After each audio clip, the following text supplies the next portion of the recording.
Bonjour à vous. Le communisme est à la fois un courant de pensée et une théorie politique, économique et sociale qui, comme son nom l'indique, renvoie à une certaine mise en commun des biens ainsi qu'à une existence vécue en communauté. Dès le IVe siècle avant Jésus-Christ, dans son dialogue La République, Platon recommandait déjà un ordre caractérisé par l'absence de toute propriété personnelle. Les biens, mais aussi les femmes et les enfants, étaient mis en commun par les dirigeants de la cité et par les gardiens. Bien plus tard, au tout début du XVIe siècle, l'humaniste anglais Thomas More publie Utopia, un livre dans lequel il imagine une société considérée comme idéale, juste et prospère mais très hiérarchisée, une société qui vit sans monnaie et dont l'économie est fondée sur la propriété collective des moyens de production, ainsi que sur l'absence d'échanges marchands. Comme on le voit, la mise en commun des biens est donc une idée très ancienne, et pourtant le terme communisme apparaîtra assez tardivement, vers la fin du XVIIIe siècle seulement. Quand on évoque l'idée de communisme, on pense pourtant rarement de prime abord à Platon ou à Thomas More. Et c'est bien normal, car si l'emploi du mot communisme passe dans le langage courant à partir des années 1850, on le doit surtout à Karl Marx et à son célèbre Manifeste du Parti communiste de 1848, un petit livre écrit en collaboration avec Friedrich Engels et qui va provoquer un véritable bouleversement idéologique. Un petit livre qui commence par cette phrase fameuse « Un spectre hante l'Europe, le spectre du communisme ». Dans ce manifeste, Marx et Engels reprennent des idées qu'ils ont déjà énoncées précédemment, notamment dans l'idéologie allemande. Pour eux, et c'est là un point essentiel qui les distingue d'emblée de tous les auteurs précédents, le communisme ne doit pas être envisagé comme un rêve utopique, comme un idéal auquel la réalité devrait pouvoir un jour se conformer. Bien au contraire, c'est une réalité qui se forme dans le mouvement historique de l'évolution économique et sociale. C'est quelque chose de dynamique. C'est le mouvement qui abolit l'état actuel, c'est-à-dire le mouvement qui abolit le capitalisme.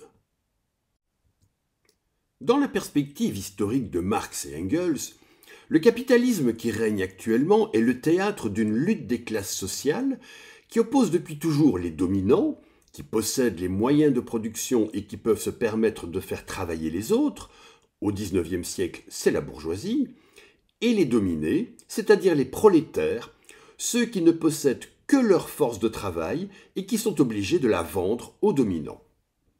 Quand la situation deviendra insupportable pour une part importante de la population, quand le prolétariat aussi aura pris pleinement conscience de son exploitation et en même temps de sa force collective, cette lutte des classes aboutira inévitablement à une révolution violente, la révolution du prolétariat contre la bourgeoisie, une révolution qui aura pour conséquence le renversement du capitalisme.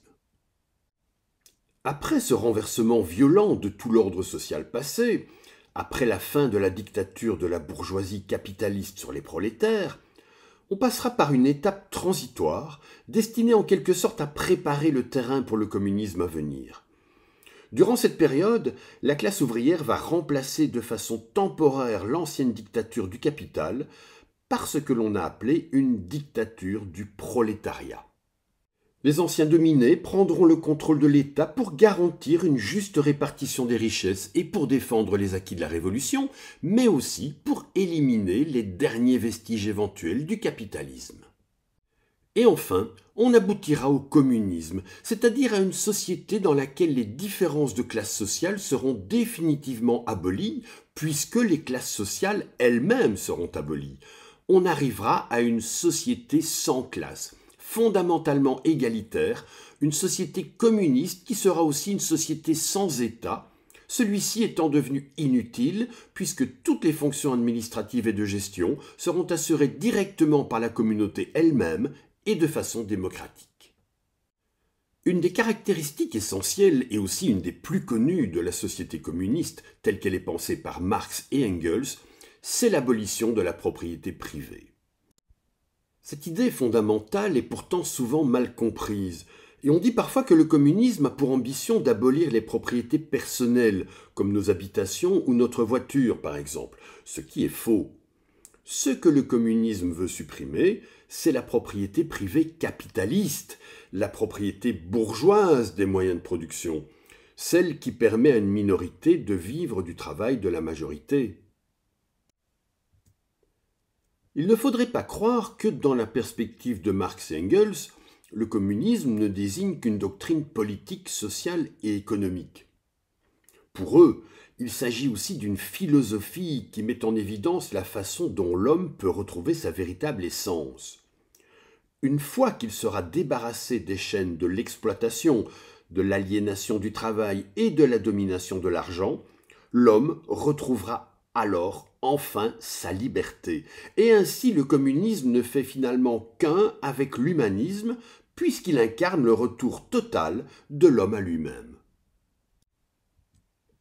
À la suite de Marx et jusqu'à aujourd'hui, la notion même de communisme, si elle présuppose toujours un contenu minimal, a présenté des nuances parfois importantes selon les auteurs qui l'ont utilisé.